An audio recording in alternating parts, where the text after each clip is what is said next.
आजू के वीडियो में अहाँ सबके बताबै वाला छी जे केओ क्लास 12th में छी और जिनका सबके मैथिली अछि हुनका सबके लेल ये वीडियो बहुत खास होबे वाला छै।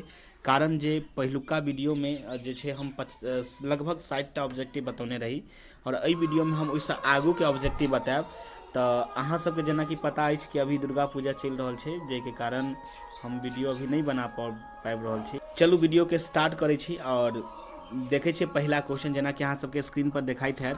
पहिल जे क्वेश्चन छै कि लाल दासक कविता शीर्षक अछि, तऽ लाल दासक कविताक शीर्षक अछि हिनकर भऽ जेता कथी भऽ जेता जानकी परिणय।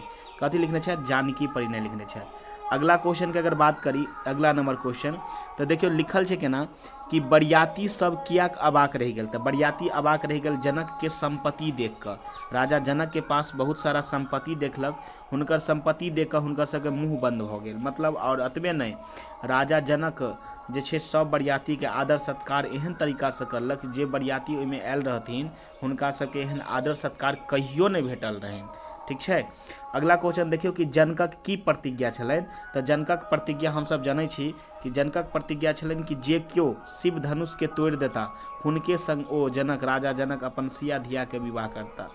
ठीक छै, मतलब अपना पुत्री सीताक विवाह करत। आगा देखियो दशरथ कतक राजा छल। तऽ हम सब जानै छी कि दशरथ अयोध्या के राजा छल, अयोध्या के राजा छल। ठीक छै। आगा देखियो सूर्यवंशी राजा लोकनिक गुणक बखान के कयलनि। तऽ याद राखब सूर्यवंशी राजा गुणक बखान वशिष्ठ मुनि कयलनि। और अगर कहल जाए कि सूर्यवंशी केकरा कहल गेल छै तऽ राजा दशरथ के कहल गेल छै।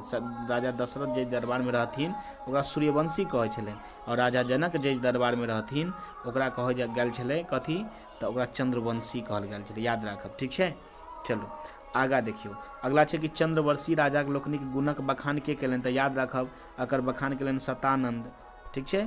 आगा देखियो अगला क्वेश्चन छै कि आरसी प्रसाद सिंह कोन रचना मैथिली अकादमी द्वारा पुरस्कृत भेल। मतलब कोन रचना पर हिनका जे छै आरसी प्रसाद के मैथिली रचना पर पुरस्कार मैथिली अकादमी द्वारा पुरस्कार दिल, माफ करब मैथिली अकादमी द्वारा हिनका पुरस्कार भेटल। तऽ ओ छल सूर्यमुखी। की छल यौ? सूर्यमुखी। याद राखब सूर्यमुखी पर।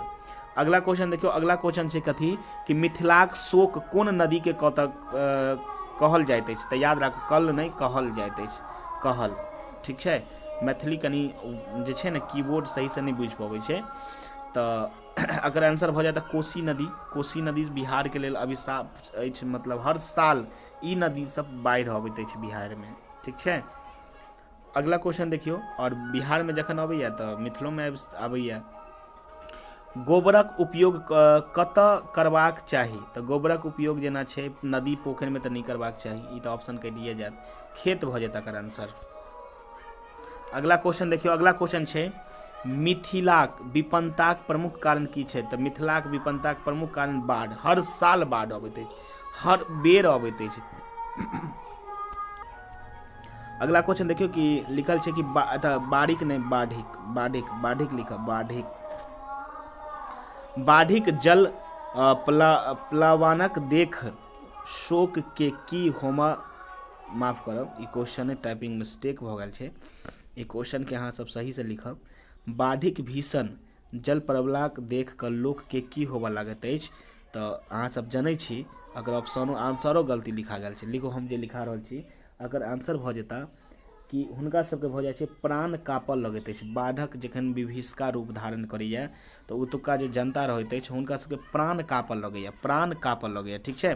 अगला क्वेश्चन के बात करी कि चंद्र ग्रहण किनकर लघु उपन्यास, उपन्यास के बात भऽ रहल छै ने, तऽ कांचीनाथ नहीं भाई काजवीनाथ। की भऽ जेता? काजवीनाथ, काजवीनाथ। ठीक छै। काजवीनाथ जोड़ देबा आगा। अगला क्वेश्चन छै कि विजेता विद्यापति, विजेता विद्यापति किनकर रचना अछि। तऽ सबसे पहले बात कि विजेता विद्यापति एकटा नाटक अछि। याद राखब इहो क्वेश्चन कई बेर पूछल गेल छै और हिनकर रचनाकार वएह होता काजवीनाथ। कांची अहाँ सब सही कऽ लेब, काजवीनाथ भऽ जेतै। ठीक छै। काजवीनाथ झा किरण। अगला क्वेश्चन के बात करी तऽ चिनगी कवि के छथि। तऽ चिनगी कवि के बात करी तऽ हिनकरो रचनाकार इएह छथि काजवीनाथ झा। कांची नहीं हेतै यौ, काजवीनाथ झा किरण भऽ जेता। ठीक छै। अगला क्वेश्चन के अगर बात करी, अगला क्वेश्चन के अगर देखल जाए तऽ अगला क्वेश्चन जेना छै कि धद्धर नहीं धधरा बुझि जेबै घर के की करैत अछि तऽ धधरा घर के की करे जरा दैत अछि, जरा दै छै ने यौ। चलू अगला क्वेश्चन देखियौ। अगला छै कि अक्षय शक्तिक स्रोत छथि, तऽ अक्षय शक्तिक स्रोत अगर बात करी तऽ एकर आंसर भऽ जेता सूर्य। की भऽ जेता? सूर्य। चिनगी कविता कवि की कथी जोगा के रखलक? तेज तेज तेज, याद रखब तेज। अषाढ़ किनकर कृति अछि? तऽ अषाढ़ भुवनेश्वर सिंह भुवन के कृति अछि। अषाढ़ जे अछि भुवनेश्वर सिंह भुवन के कृति अछि। अगला क्वेश्चन के अगर बात कयल जाए, अगला क्वेश्चन के बात कयल जाए, स्मृति कण किनकर रचना छै? भुवनेश्वर सिंह भुवन के। किनकर छै? भुवनेश्वर सिंह भुवनक रचना अछि। ठीक छै। अगला क्वेश्चन के बात करी, आवाहन शीर्षक कविताक कवि छथि। आवाहन शीर्षक कविता कवि भुवनेश्वर सिंह भुवन अछि। अगला क्वेश्चन देखियौ, किनका पदरज सँ मिथिला एखनहु पवित्र होइत छथि? माता सीताक। माता सीताक भऽ जेतै। कोन ठामक महिमा वेद पुराण में वर्णित अछि? तऽ मिथिलाक। मिथिलाक, याद राखब। अगला क्वेश्चन देखियौ। अगला क्वेश्चन छै कि अगला क्वेश्चन के अगर बात करी कि जानकीक जन्म कतऽ भेल छलनि? तऽ मिथिला में भेल छलनि। ठीक छै। अगला क्वेश्चन के अगर बात करी कि वेद पुराण ककर विलक्षण चरित्रक गुणगान करैत अछि? तऽ याद राखब एकर आंसर भऽ जेता माता सीताक। माता सीताक भऽ जेता। चीन भारत पर कहिया आक्रमण केलनि? 1962 में।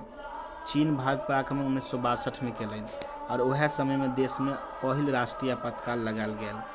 राष्ट्रीय एकताक महत्व कोन प्रकारक निबंध अछि? तऽ याद राखब विचारात्मक निबंध। विचारात्मक निबंध। अगला क्वेश्चन छै कि कन्याकुमारी देशक कोन भाग में अछि? तऽ दक्षिण भाग में। दक्षिण भाग में, जेना भारत की दक्षिण सीमा छै ने यौ, ये दक्षिण सीमा, तऽ एहिठमा कन्याकुमारी छै, दक्षिण भाग भऽ जेता। राष्ट्रीय शक्ति कोन बात पर अवलंबित अछि? तऽ याद राखब एकता पर। एकता पर, एकता पर भऽ जेता एकर आंसर।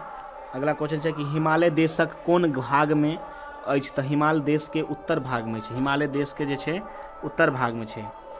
भारत कोन बल पर स्वतंत्र भेल? तऽ भारत एकता के बल पर स्वतंत्र भेल। आगा अगर बात करी भारतक एकताक स्रोत कतयसँ अबैत अछि? तऽ वैदिक काल से अगर बात करी तऽ वैदिक काल भऽ जेता एकर आंसर। भारतक पैघ विशेषता थिक तऽ विभिन्नता में एकता। भारत में छै विभिन्नता में एकता पायल जाइ छै। अगला क्वेश्चन के बात करी तऽ राष्ट्रीय एकताक महत्व निबंध सँ की प्रेरणा भेटैत अछि? तऽ एहिसँ प्रेरणा भेटैत अछि कि देश पर गर्व करी, एकता के सुदृढ़ करी, विश्व शांतिक भावना जगाबी, देशक बहुमुखी विकास करी। तऽ एकर आंसर भऽ जेता 93 नंबर क्वेश्चन के आंसर अहाँ सब नोट करब, देशक बहुमुखी विकास करी। 94 नंबर क्वेश्चन छै कि महिषासुरक अत्याचार सँ पीड़ित देवता लोकनि किनका सँ शरण में गेलनि? माता दुर्गाक। जखनी पूजा भी चलि रहल छै ने यौ, माता दुर्गा के पूजा चलि रहल छै। रूना कथा कतयसँ संग्रहित अछि? तऽ एकरा याद राखब अनुकरण नहि भऽ जेतै, अश्रुकण भऽ जेतै। अश्रुकण भऽ जायत। ठीक छै। याद राखब अश्रुकण एकर आंसर हैत। और अश्रुकण के प्रकाशन कयल गेल 1949 में। 1949 में। अगला क्वेश्चन देखियौ। अगला छै कि हवलदार रूना के छलनि? तऽ गामक भाई, गमैया भाई ने गामक भाई भऽ जेता एकर आंसर। अगला क्वेश्चन छै कि रूना के छथि? तऽ रूना एकटा जे छलाह चंद्रशेखर झा के पत्नी छल। चंद्रशेखर कतऽ फौज में छलाह? तऽ मणिपुर में। अगला क्वेश्चन देखियौ, चंद्रशेखर झा के छथि? तऽ रूनाक पति छथि। अगला क्वेश्चन छै प्रबोध नारायण सिंह साहित्य रत्न के उपाधि कोन ईस्वी में भेटलनि? तऽ प्रबोध नारायण सिंह के साहित्य रत्नक उपाधि 1947 ईस्वी में भेटलनि। की हेतै एकर आंसर? 1947 ईस्वी। ठीक छै। आगा देखियौ। अगला क्वेश्चन छै कि अगला क्वेश्चन के अगर बात करी तऽ प्रबोध नारायण सिंह के साहित्य अलंकार, तऽ साहित्य अलंकार हुनका भेटला 1945 में। ठीक छै। आगा देखियौ, हाथीक दाँत शीर्षक ई एकांकी छै। हाथी दाँत रचना हाथी नायिका के छथि? तऽ हिनकर रचनाकार में नायिका छथि नेताजी। अगला छै बिजली देवी के छथि? तऽ महिला आश्रमक संरक्षिका छथि। अगला क्वेश्चन छै सुमित्रा के छथि तऽ याद रखब नेताजी के कन्या छथि, यानी नेताजी के बेटी छली। हरिया के छथि तऽ हरिया जे छै ओ एकटा डकैत अछि। डकैत बुझै छियै ने यौ, नहि बुझै छियै? हरिया जे छै एकटा डकैत अछि जे नेताजी के इशारा पर चलैया। एहिमे किछु किछु बात और लिख लिअ, जेनाकि अगर बात कयल जाय कि अगर बात करी कि हाथीक दाँत केहन एकांकी छै, तकर आंसर अहाँ कहबै सामाजिक। केहन छै? सामाजिक छै, सामाजिक। ठीक छै? अतबे नहीं, एकटा और बात लिख लिअ, समाज कथी पर टिकल अछि तऽ याद रखब सत्य पर। समाज जे अछि अपना सबके समाज सत्य पर टिकल अछि। तऽ आजुक वीडियो में हम एते ऑब्जेक्टिव बतेलहुँ है, और ई जे वीडियो छै अहाँ सबके एग्जाम के लेल सेहो बेहद खास छै, और फाइनल एग्जाम के लेल तऽ अति महत्वपूर्ण छै। तऽ आजुक वीडियो में बस एतबे। तब तक के लेल जय हिंद, जय मिथिला, जय मैथिली।